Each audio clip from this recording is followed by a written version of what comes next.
funciona. Eu liguei aqui, hein? Fazer um teste. Me obedeceu. Então vamos lá. Bem, o título está na tela aí. A promessa de Deus em ação leva o cristão à adoração. Virou até um versinho que rima, né? Não foi de propósito. Não foi mesmo.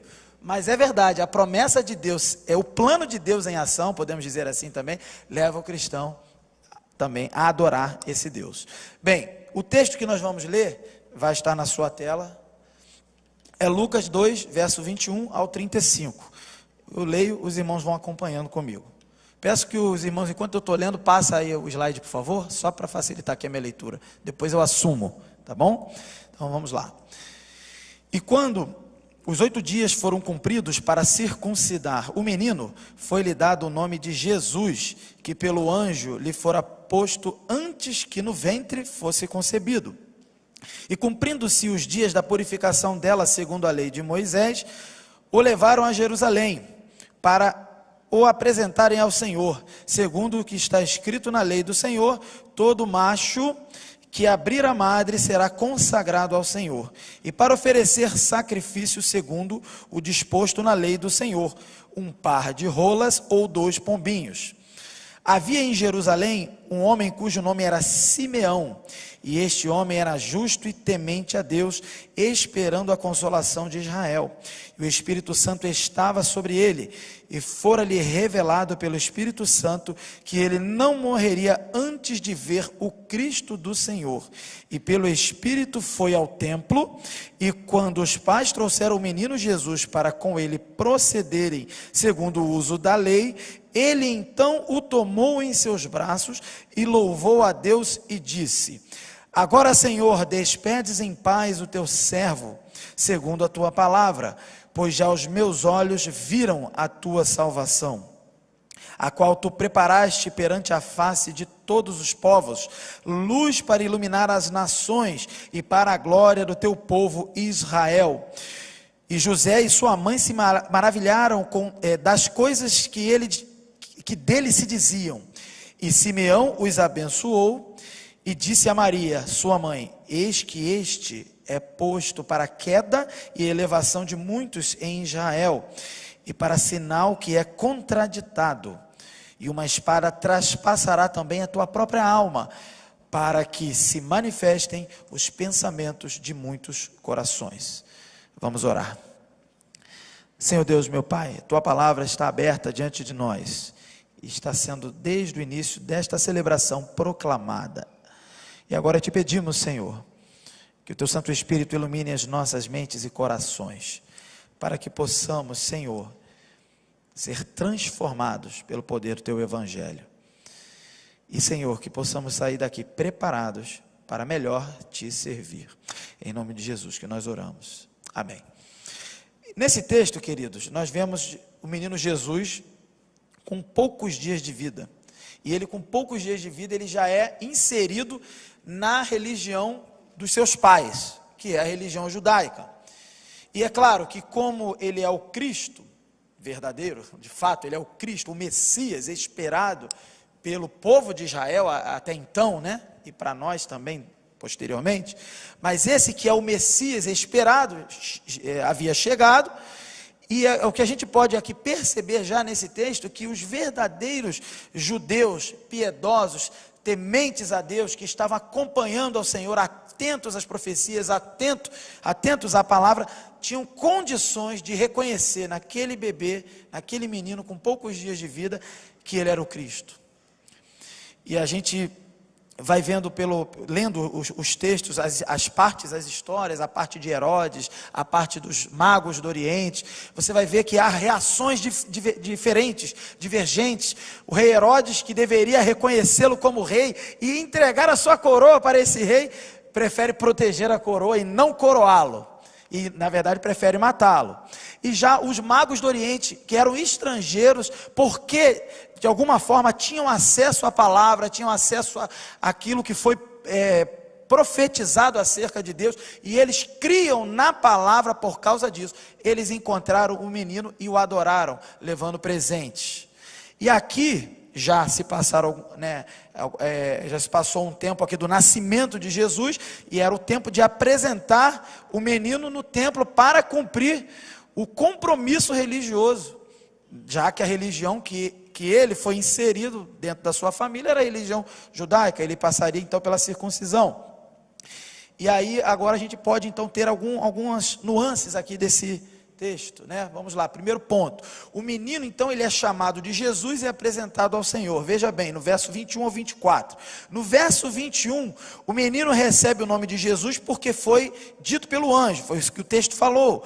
Então tudo isso, querido, já é cumprimento de profecia. Então não perca de vista a frase ali que é o título, né, do nosso sermão. A promessa de Deus em ação leva o crente à adoração.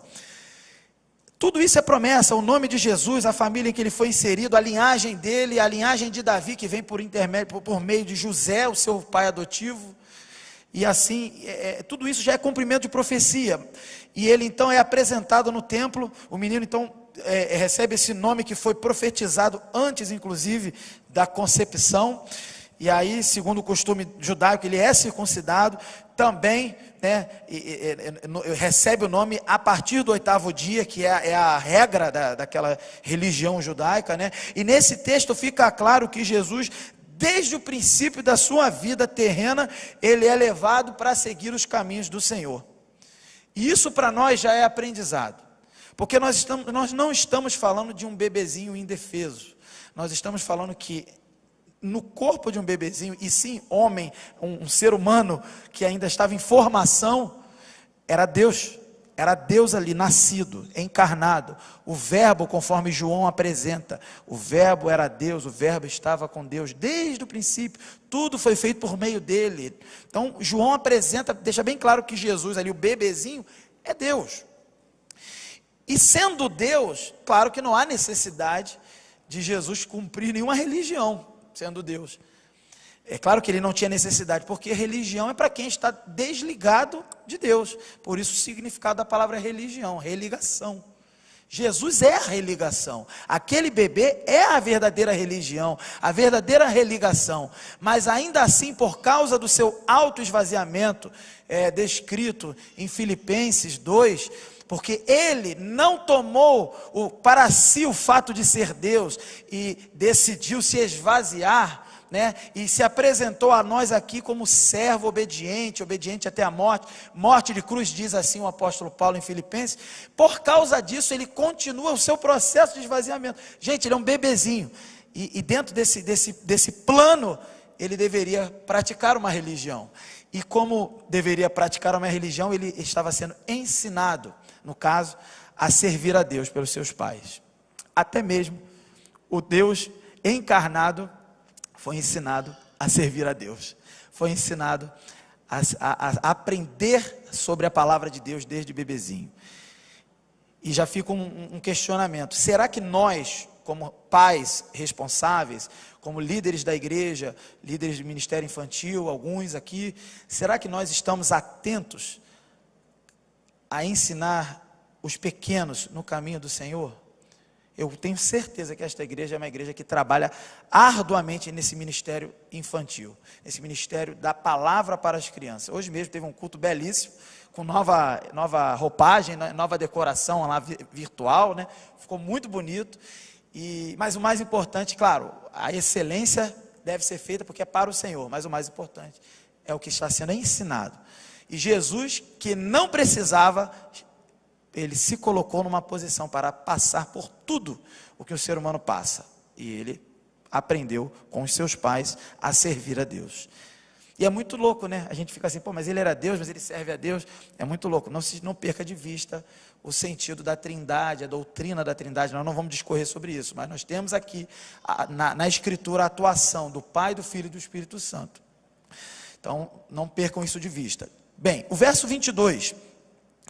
A circuncisão do menino e a purificação da mãe eram requisitos da lei. É feito um comentário aí, né, na própria Escritura, né, o evangelista, ele comenta sobre isso, e esses rituais, eles representavam um lembrete, um memorial perpétuo da mancha do pecado. Essa purificação que era necessária por causa de um nascimento, era necessário e apontava para a verdadeira purificação, que seria pelo próprio Cristo, a purificação dos pecados. E como Jesus nasceu sem pecado, ele era homem, mas ele passou por tudo como homem aqui na terra, por todas as tentações, diz a Escritura, em tudo foi tentado e não pecou. Mas ele não tinha o pecado herdado de Adão, porque ele não é oriundo de Adão, ele é oriundo do Espírito Santo, uma obra do Espírito Santo. E ele, como ele nasceu sem pecado, esses rituais obviamente não eram necessários para ele. Mas como no caso, por exemplo, mais à frente, quando ele tiver já adulto, né, ele passa pelo batismo, que também não seria necessário, mas assim ele passa, e o que houve aqui foi uma perfeita submissão de Cristo, ali bebezinho ainda, ao que qualquer, naquele contexto, já que ele era judeu, a que qualquer judeu deveria passar como servo de Deus. E por extensão a nós aqui, que somos brasileiros, e no contexto da Escritura nós somos gentios, ao que qualquer gentil, ou que qualquer ser humano, pecador, finito, mortal, deve cumprir. Nós, como cristãos, e devemos levar o Evangelho àqueles que não conhecem, todo ser humano deve passar por um ritual, vamos dizer assim, de purificação diante de Deus. Jesus não precisava, mas nós precisamos. Claro que nós não somos judeus, não vamos fazer aquelas práticas, mas qual é a purificação que acontece na nossa vida diante de Deus? É quando temos um encontro com a palavra e somos convencidos do pecado, da justiça e do juízo e cremos em Jesus Cristo como nosso Salvador. Ali há a purificação. Todo ser humano passa por purificação. E Jesus, ele se submeteu, desde bebezinho e também no batismo e muitos outros lugares da Escritura, ele se submeteu a passar por purificações, por rituais de arrependimento dentro da sua religião e inaugurou um novo tempo, um período intermediário em que ia culminar na fundação da igreja. Mas ele passou por isso não porque precisava, queridos, mas porque ele era obediente e deveria passar por tudo isso como um ser humano. Tudo isso, profecia sendo cumprida. Não perca de vista isso. Então, cumpriram-se os dias da purificação, e aproximadamente 40 dias depois do nascimento, né, de Jesus, né, aproximadamente, esse é o cálculo que os estudiosos fazem, né? E há algumas divergências, mas acontece nesse cálculo de 40 dias. Isto significa então que tanto a mãe quanto o filho precisavam de purificação do ponto de vista do ritual, e Jesus, como um servo ali ainda bebezinho, já aprendendo, ele se submeteu obediente. Bem, é claro que a implicação de que Jesus precisa passar por algo cerimonial, é importante a gente deixar claro que isso é apenas por obediência. Mas Jesus, ele veio para viver entre os homens e também para viver uma vida como homem comum. Toda a sua vida na Escritura, você vai ver, ela mostra que ele se identificava com a raça humana pecadora. Ele veio para se identificar conosco e mais ainda, ele veio para nos substituir na punição daqueles que creem. Ele veio para nos representar, e Paulo deixa isso claro, quando ele vai dizer que como por um homem todos morrem, Adão, né? Como por um homem, Adão, todos morrem, também por um homem todos serão vivificados, Jesus Cristo. Então Jesus, ele tinha um objetivo de cumprir esse plano, mas ainda era um bebezinho, mas desde bebezinho, ele já estava, de uma forma ou de outra, obedecendo e cumprindo o plano do Senhor, executando o plano que foi elaborado pelo Senhor antes da fundação do mundo. E parece um texto até meio assim, o que tem a ver com a gente isso, muito judaico e tal, mas não, tem muito aprendizado acerca do próprio Jesus e do nosso compromisso, de pelo menos, no mínimo, na pior das hipóteses, eu falo isso, porque isso é impossível, mas imitar o modelo perfeito, que é Jesus. Esse é o nosso compromisso. Então, se Jesus fez isso foi obediente, se submeteu às orientações da religião do seu tempo, nós hoje, no século 21, da mesma forma, devemos nos submeter e ser obedientes às orientações da palavra de Deus, que norteiam o que hoje nós chamamos de cristianismo. Bem, e aí vamos no verso 23. A lei exigia um preço de resgate a ser pago para cada primogênito do sexo masculino. E é interessante, vale a pena frisar, que isso foi alterado no Velho Testamento, quando a tribo de Levi foi escolhida para dar o lugar ao pagamento desse preço do primogênito, vamos dizer assim. Só que isso ainda era um memorial, então o primogênito não deveria mais ser o pagamento, mas deveria se fazer um memorial eterno, para que ficasse lembrado que Deus estabeleceu e tem um direito de reivindicar o seu primogênito. E no verso 24 nós vemos que a oferta foi um par de rolas e 2 pombinhos. O que isso implica? Implica a seguinte informação: o pássaro era para a oferta queimada, daquele contexto judaico, e o outro era para a oferta pelo pecado, mas a exigência normal, queridos, não era pássaro, era para ser uma oferta, era para ser um cordeiro. Essa era a exigência, mas as rolinhas e os pombos eram uma concessão, uma autorização para os pobres, e isso identifica José e Maria como pobres, com os pobres e como pobres. E Jesus, então, da mesma forma, por esse texto, também não só viveu entre nós, mas foi pobre, viveu entre os pobres. Ele teve uma família humilde, que não tinha condições de comprar um cordeiro para apresentar no templo diante do Senhor. E isso nos mostra que Jesus, até nisso, ele foi bem humilde e se colocou na condição mais baixa. Mas, queridos, só pelo fato de Jesus ser Deus e decidir se apresentar aqui agora, nascer, encarnar como homem, isso já é humilhação.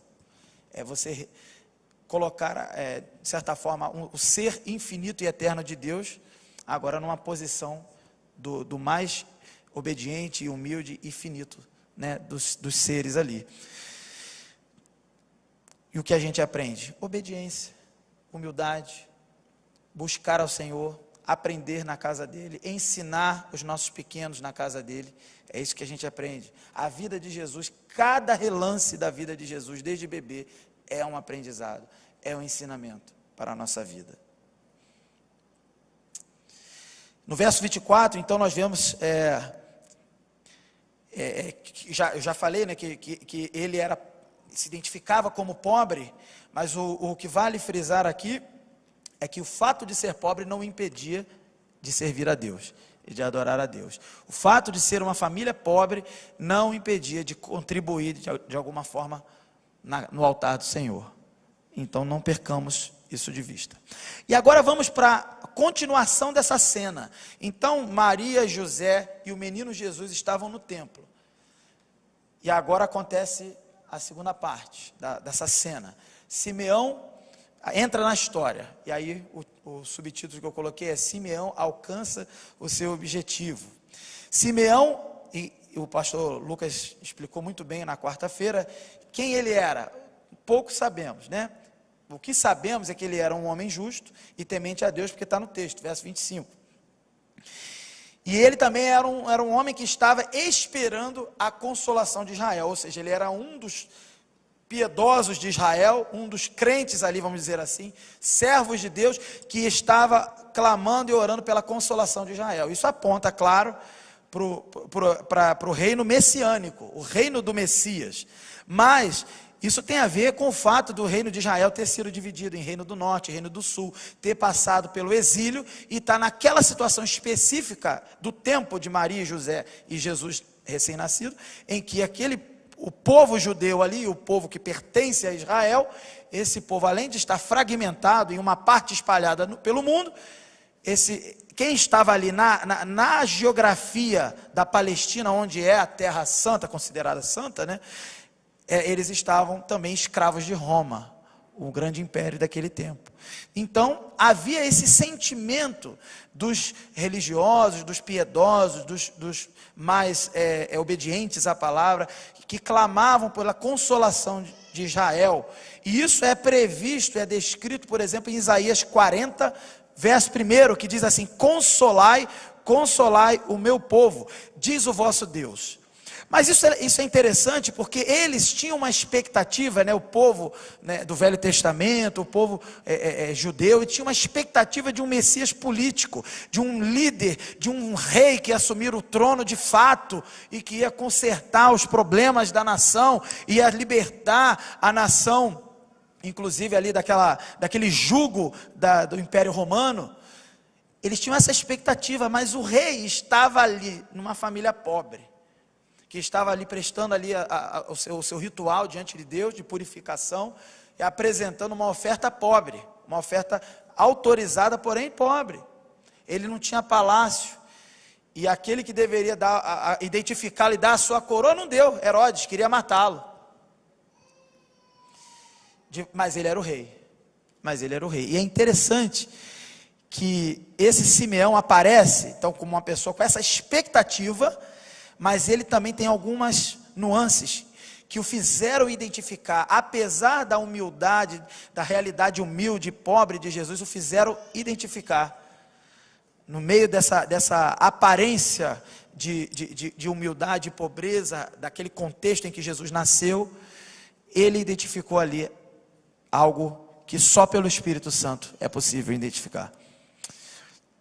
Veja bem, no verso 25 e no verso 26, o texto diz assim: o Espírito Santo estava com ele, Simeão. Então, provavelmente ele teve um impulso do Espírito profético, para que ele estivesse naquela cena, naquele momento, naquele contexto, e ciente, inclusive com expectativa, ele estivesse preparado para a vinda do Cristo, do Messias. Então ele estava nessa expectativa gerada pelo Espírito Santo. Isso é possível perceber. Eu diria, até aí alguns estudiosos diriam que ele foi, naquele contexto específico, divinamente inspirado. Ele não escreveu nenhum texto bíblico, mas ele estava ali inspirado pelo Espírito Santo para um encontro triunfal que foi prometido para ele, e nós veremos. No verso 27, diz assim: e pelo Espírito foi ao templo. Gente, quando a gente começa a ler isso, a gente começa a esquecer. Eu, pelo menos, quando eu fico meio desligado, desatento, eu começo a esquecer o que eu li antes. A gente começa a pensar que ele é um profeta, que ele é de uma elite religiosa, que ele é um líder do templo. Não era, o texto não diz isso. Se era, o texto não explica isso. Muito provavelmente não era. Se talvez o texto dissesse, diria aqui que ele era um líder. Ele não era, ele era um homem comum, servo de Deus, que foi cheio do Espírito Santo para realizar uma missão específica e ter um encontro específico com o menino Jesus ali. Então, ele pelo Espírito Santo foi ao templo, e ele foi ao templo, não foi em qualquer hora, ele foi, como diz a Escritura, em vários momentos, quando Deus age em favor do povo, quando inclusive é mencionado, quando Jesus vem ao mundo, é mencionado que Jesus veio ao mundo na plenitude dos tempos, ou seja, no tempo perfeito. E esse homem, Simeão, cheio do Espírito Santo, homem temente a Deus, que aguardava a consolação de Israel, esse homem, ele simplesmente foi na plenitude dos tempos, apareceu no momento certo, para ter um encontro com Jesus, porque ele foi guiado pelo Espírito Santo. E quando ele encontra, é importante frisar, nós não sabemos se ele tinha ouvido alguma história, algum relato, afinal de contas, a história dos evangelhos vai dizer que tiveram os pastores que anunciaram o nascimento de Jesus, e tiveram muitas pessoas que testemunharam acerca do nascimento de Jesus. Por exemplo, quando os magos foram até o rei Herodes e comentaram e perguntaram: cadê o rei que nasceu? E o Herodes não sabia, mas diz ali que ele ficou perturbado e toda Jerusalém perturbada, ou seja, tomou conhecimento dessa notícia, toda Jerusalém.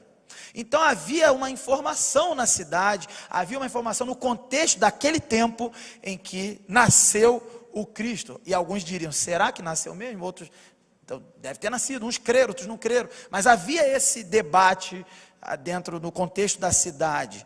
Então, a gente não sabe se ele estava também atento ao que estava sendo dito. O que a gente sabe é que o Espírito Santo o enviou lá. E aí vamos ao terceiro. Ele, quando encontra com a família de Jesus, com o próprio bebezinho ali, ele então louva a Deus. Ele adora ao Senhor com um cântico. Verso 28 ao 32. E no verso 28 nós temos uma importante informação de que Simeão, ele toma o menino nos braços, louva a Deus, e ele vai dizer algumas coisas. Os versos 29 a 32 são o cântico de Simeão. E se a gente comparar o cântico de Simeão com os outros cânticos ali do contexto do Natal, da história natalina, ou seja, o cântico de Maria e o cântico de Zacarias, ele não eu diria poético, estético, ele não tem uma beleza textual, vamos dizer assim. Ele é mais concentrado em falar a verdade daquilo que o Espírito Santo tinha tratado com ele ali.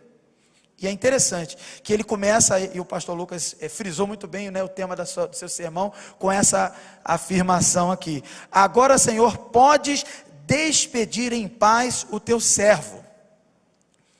E essa frase já dá para perceber e entender que provavelmente ele só estava esperando esse encontro para morrer, para ir para a glória, para encontrar com o Senhor. E ele provavelmente, a tendência é que ele fosse idoso, que ele já fosse um ancião. Ele estava só aguardando esse encontro. Por quê? E ele vai explicar, Ele vai explicar no verso 30, os meus olhos viram a tua salvação. Queridos, mas olha que reação de quem, e olha o que foi identificado. No verso 29, a reação de Simeão foi: podes despedir em paz o teu servo, ou seja, eu não preciso de mais nada desse mundo e dessa vida, porque eu tive o encontro que satisfez a minha alma. E é isso que deve ocorrer em nossa vida, queridos.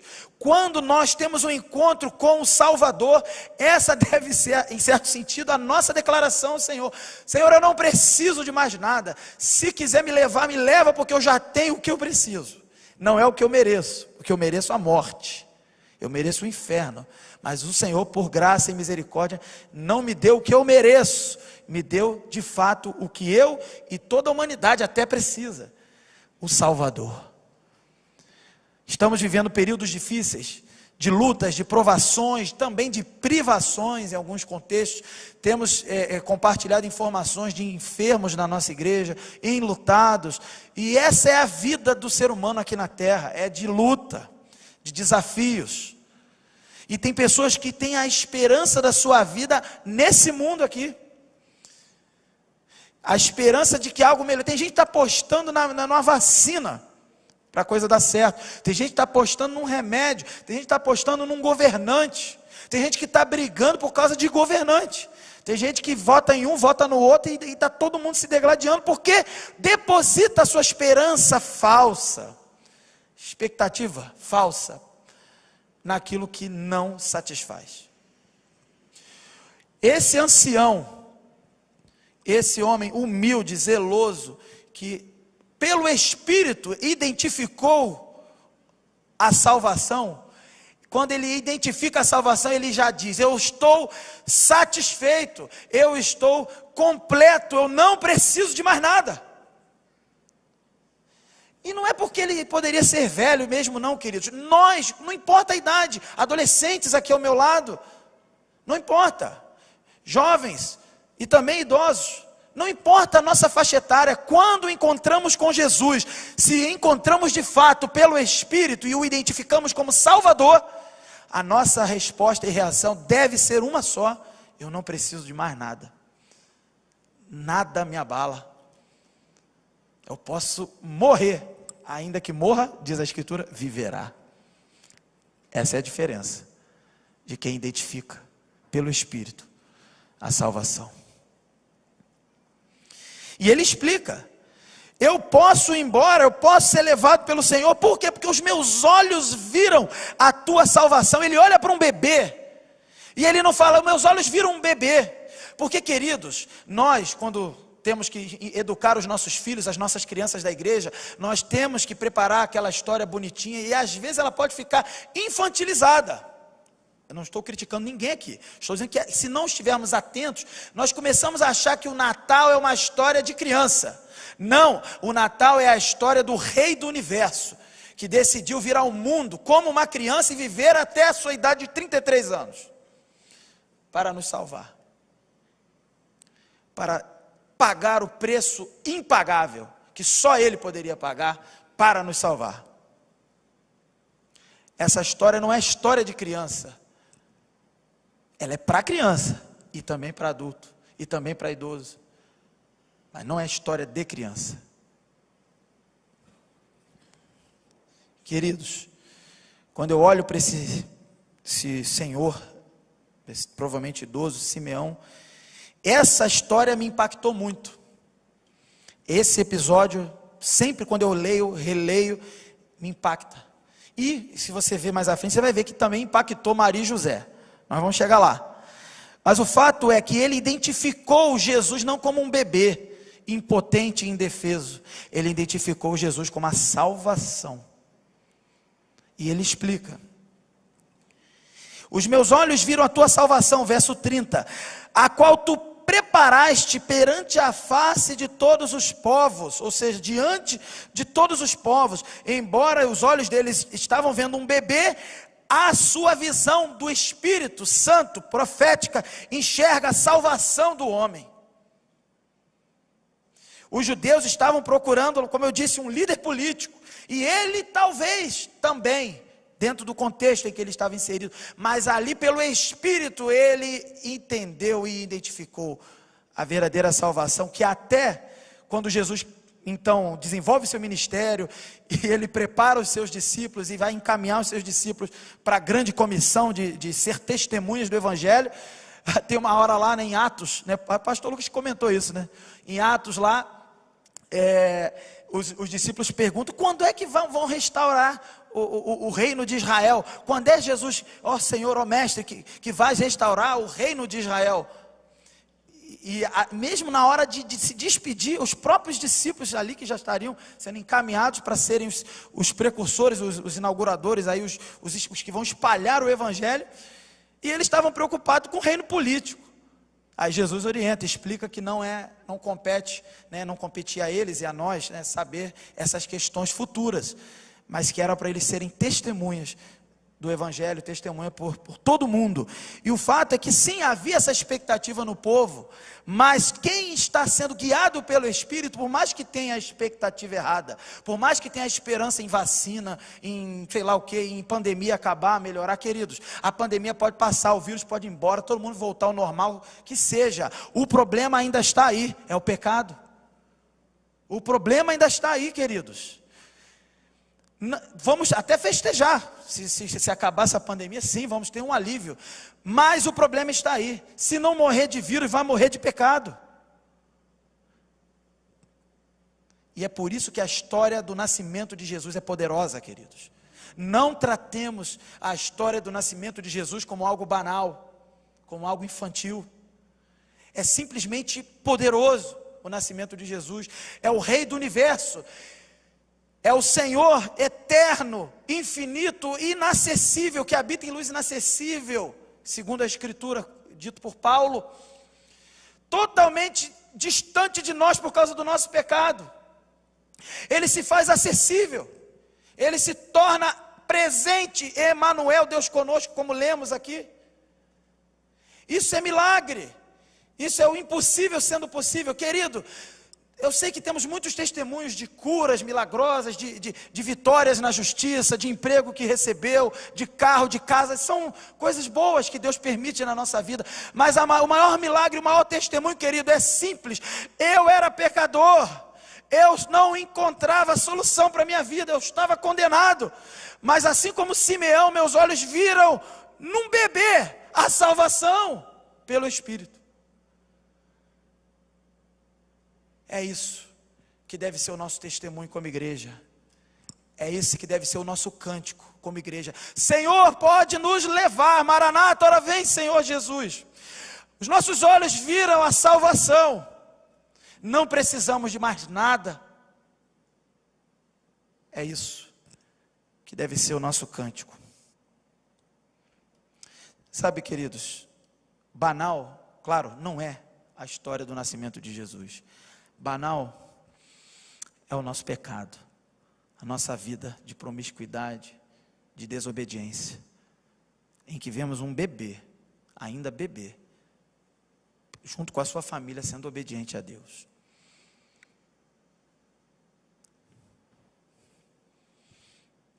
E ele diz: a qual tu preparaste perante a face de todos os povos. E aí, isso é cumprimento de profecia. Muitos textos proféticos mencionam, claro, Jesus, ele é profetizado acerca de Jesus desde o Velho Testamento, desde Gênesis 3,15, que vai dizer que da semente da mulher nascerá aquele que vai esmagar o descendente da serpente, que é o pecado, que é o mal, Jesus. E o Salmo 98, 2 diz assim: o Senhor fez notória a sua salvação, manifestou a sua justiça perante os olhos dos gentios, ou seja, não só do povo de Israel, mas de todas as nações, porque Jesus veio para todas as nações. E esse homem, Simeão, ele falou isso, ele identificou isso, apesar de ser judeu, ele estava conectado com a Escritura, ele tinha conhecimento da palavra que muitos judeus não tinham, e defendiam que a salvação era só para eles. E desde o Velho Testamento é dito e é previsto que a salvação é para todas as nações. E esse homem, devidamente informado pelo Espírito Santo e pelo seu conhecimento da palavra, até então o que ele tinha acesso da revelação de Deus, ele identificou salvação não só para Israel, mas para as nações. E ele explica no verso 32, luz para iluminar as nações e para a glória de teu povo Israel. Ou seja, ele divide aqui o sentido de salvação, um entendimento para gentios e o outro entendimento para o povo de Israel, mas no todo é a mesma coisa, é a libertação do pecado. Mas a libertação do pecado para nós que não somos de Israel, para nós que somos gentios, as gentes, os povos, para nós é luz, porque andávamos na ignorância das trevas. E como diz o texto de João 1, vai dizer lá no verso, se eu não me engano, no verso 5, vai dizer que a luz venceu as trevas não conseguiram derrotar a luz, e essa luz, e até os ímpios cantam isso, é Jesus.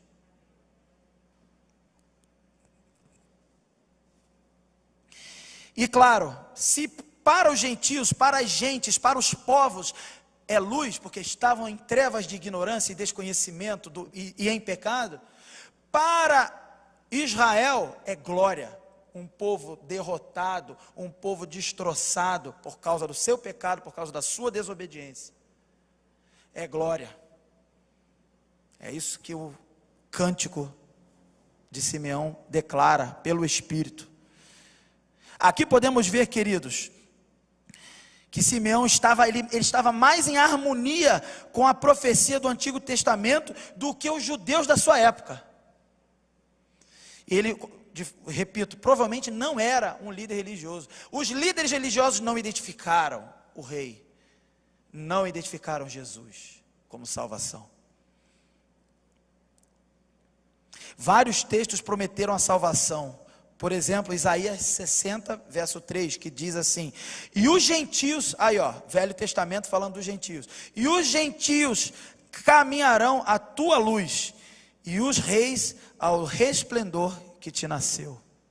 Queridos, o que vemos nessa cena é o cumprimento de profecia, do plano de Deus, e isso só nos dá uma reação: pode me levar à adoração, rendição e prostração a esse Deus. Quarto, terminando, a bênção e a profecia de Simeão. José e Maria, você vê no verso 33, eles se maravilharam, e é importante frisar que Simeão não estava dizendo a José e Maria nada que eles não soubessem, não era, eles já tinham tido informação acerca do filho que eles estavam ali cuidando já, do anjo, do próprio Deus, mas o fato deles se maravilharem não é porque eles não sabiam quem era Jesus, claro que eles sabiam, eles se maravilharam porque aquela cena foi espetacular, queridos. Foi um estranho que aparece do nada e pega aquele bebê no colo, e tudo isso guiado pelo Espírito Santo, ele faz uma declaração teológica perfeita, porque veio do Espírito Santo, acerca de Jesus, da salvação, totalmente coerente com o Velho Testamento. Queridos, isso é de se maravilhar. E eles, José e Maria, se maravilharam. E a maravilha para eles então é isso, é que tudo estava acontecendo, eles estavam vendo aos seus olhos, José e Maria estavam vendo a perfeita harmonia no cumprimento das profecias e do plano de Deus. E Simeão então, diz o verso 34, os abençoou e disse a Maria, este menino é posto para, vamos lá, vamos ver, primeiro, sobre a bênção, né? A bênção aqui, evidentemente, ela foi para José e Maria. O bebê é que tinha que abençoar, né? Porque o bebê ali é Jesus. A bênção não necessariamente era para Jesus, era para quem carecia de bênção, quem tinha pecado. E Jesus não tinha pecado. A gramática, inclusive, do texto original parece indicar isso, mas nós não podemos bater o martelo quanto a isso. Mas ele, reconhecendo a identidade do bebê, Simeão, ele se conteve, ele abençoa José e Maria. E depois dessa bênção, ele se volta para Maria especificamente. Ele não fala essa parte com José. José está na cena, mas ele se vira para Maria. E ele faz a primeira menção ali, é a primeira menção que acontece no Evangelho de Lucas, um dos primeiros momentos em que se é mencionada oposição ao reinado de Cristo. Oposição ao Evangelho, oposição ao que Cristo veio fazer. Isso é importante. Quem segue Jesus até hoje enfrenta oposição. Querido, se você conhece a palavra, vive a palavra, obedece a palavra, pratica a palavra, a primeira oposição que você enfrenta é a sua própria carnalidade, sua própria tentação do pecado. E assim, muitas outras oposições de pessoas que não conhecem a Deus e até mesmo de outras pessoas, até cristãs, que por um descuido se desconectam do conhecimento da palavra e se colocam em oposição àquilo que a palavra está dizendo e que você está tentando praticar. Oposição. Isso é colocado aqui diante de Maria acerca de Jesus. E ele fala, ele é posto, ele diz, né, para Maria, esse menino é posto como queda ou para queda e elevação de muitos em Israel. Isso aqui não é sentido assim de que as pessoas vão cair, vão levantar, cair e levantar, não é isso. O sentido aqui é que Cristo será a rocha para os crentes, para os que creem, para os que servem a Ele, encontrarão refúgio. Então, querido, você é um crente em Jesus, Ele é rocha para você, Ele te dá refúgio, Ele te dá sustento, Ele é fortaleza para você. Mas, para quem se opõe a essa rocha, eles vão bater de frente com essa rocha e vão ser destruídos. Serão destruídos. Queda. Queda.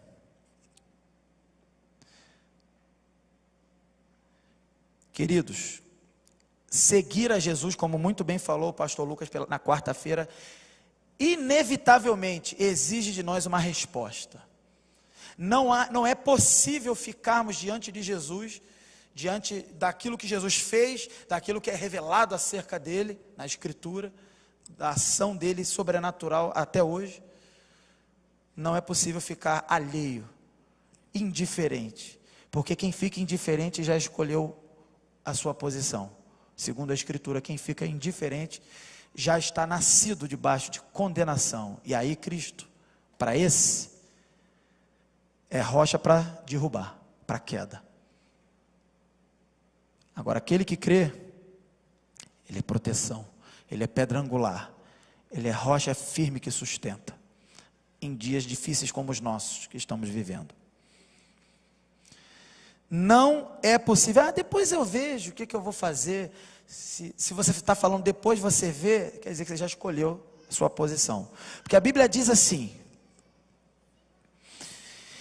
que aquele que crê no Filho tem a vida eterna, mas quem não crê no Filho já está condenado. Então quem não se posiciona, já nasceu posicionado em oposição, em inimizade com Deus e com aquele que veio executar o plano de Deus aqui na terra, Jesus Cristo.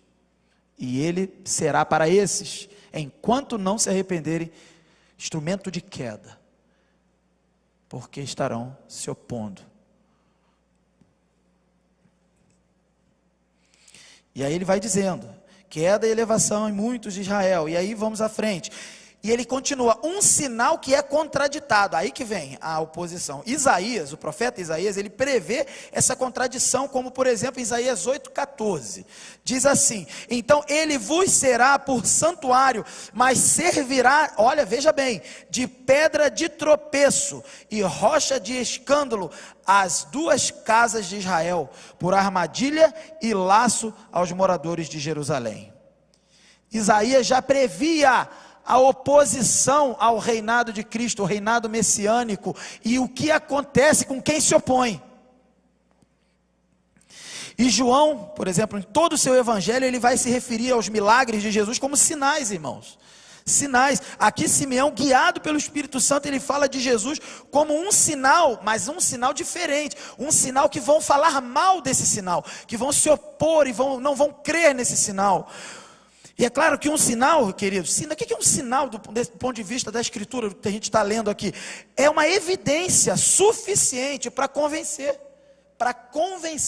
que aquele ali é o Messias, que aquele ali é o Rei, que aquele ali é o Salvador. Apesar disso, este sinal, esta evidência, ela seria então caluniada, rejeitada, e de fato foi. Ele veio para os seus e os seus não receberam, está escrito em João, capítulo 1. Então esse homem, guiado pelo Espírito Santo, homem temente a Deus, ele do nada, ele faz uma declaração dessa, que muito nos ensina, totalmente conectado com a Escritura no Velho Testamento, e que às vezes quando nós não estamos atentos ao que vem do Velho Testamento, nós começamos a falar e pregar de um Jesus diferente, que não é o Jesus da Bíblia, um Jesus que é só amor, mas não é santo, ou não se opõe ao pecado. Como assim? Jesus, em muitos lugares aí, preciso dizer, esse Jesus é um ídolo, ele não é o verdadeiro Jesus. Desse estranho, desse desconhecido homem, que declara de acordo e harmoniosamente com o Velho Testamento, esse é o Jesus, que é aquele bebezinho. E aí ele fala para Maria mais um pouco, 35, estamos terminando. E uma espada traspassará também a tua própria alma. Fala para Maria. Queridos, tristeza juntamente com alegria alcançam, ou alcançariam, Maria no seu relacionamento, na sua vivência com seu filho, desde bebê até a idade adulta. Por que isso? Porque Jesus morreria na cruz. Não era o seu corpo, mas sim a alma que seria ferida, no caso da mãe de Maria. Maria, claro, não foi crucificada, nem foi atravessada com uma espada, mas eu diria, e também alguns comentaristas diriam, que ela talvez tenha sido a pessoa que mais sofreu nesse mundo, mas não foi martirizada, mas em vida sofreu. Por quê?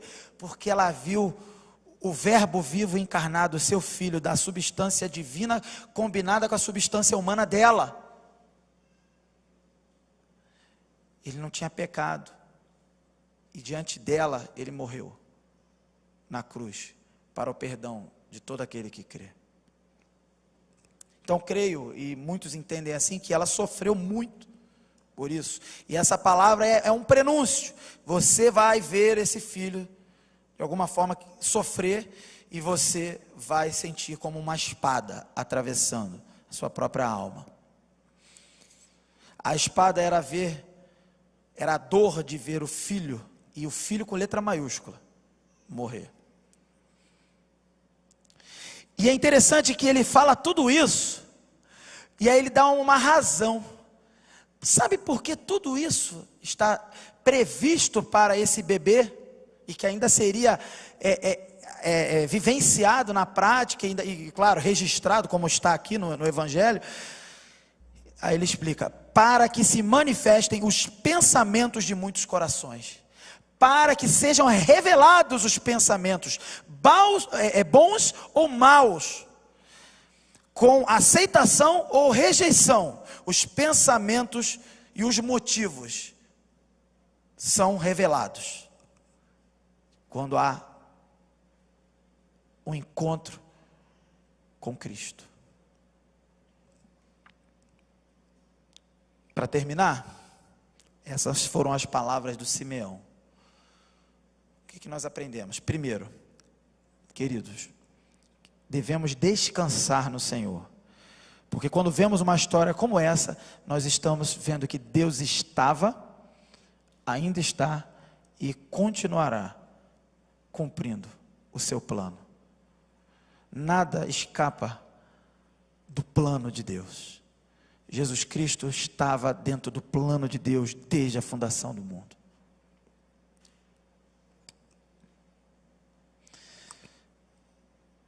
Não tema, não se permita ser tomado por dúvidas e incredulidade, dos inúmeros problemas que todos nós temos ao longo da vida. Deus está cumprindo o plano dele, e a maior prova é o que Jesus Cristo veio fazer: a salvação para todo aquele que crê. Segundo, Cristo é a salvação, como eu disse, para todo aquele que crê.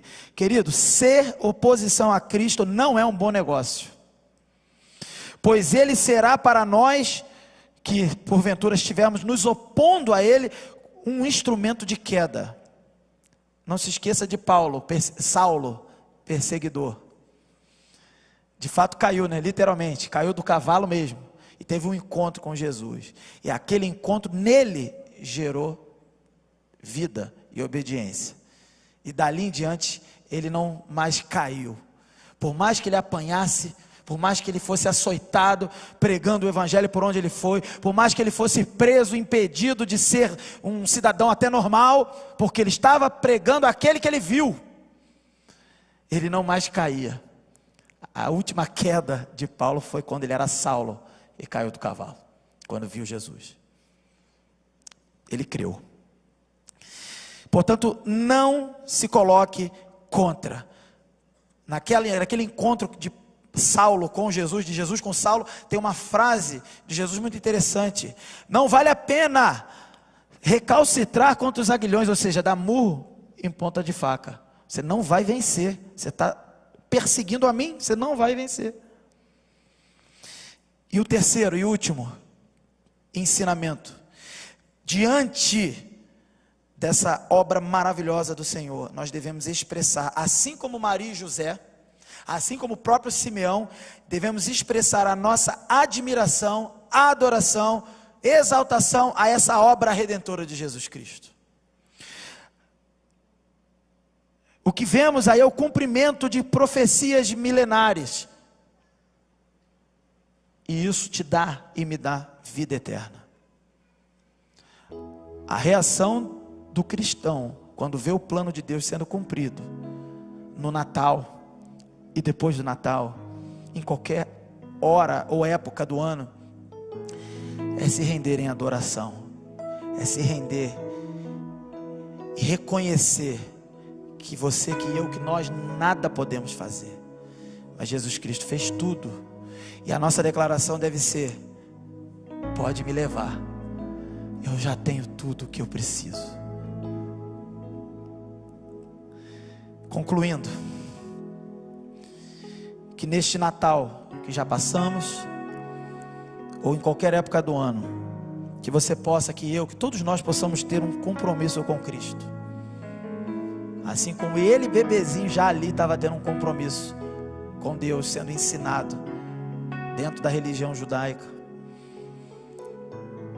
um compromisso com ele, um compromisso com o plano de Deus que está em execução nesse mundo, compromisso com a palavra que desde a fundação do mundo, desde as primeiras profecias, desde Gênesis, vem falando acerca de Jesus, até que revela quem é Jesus.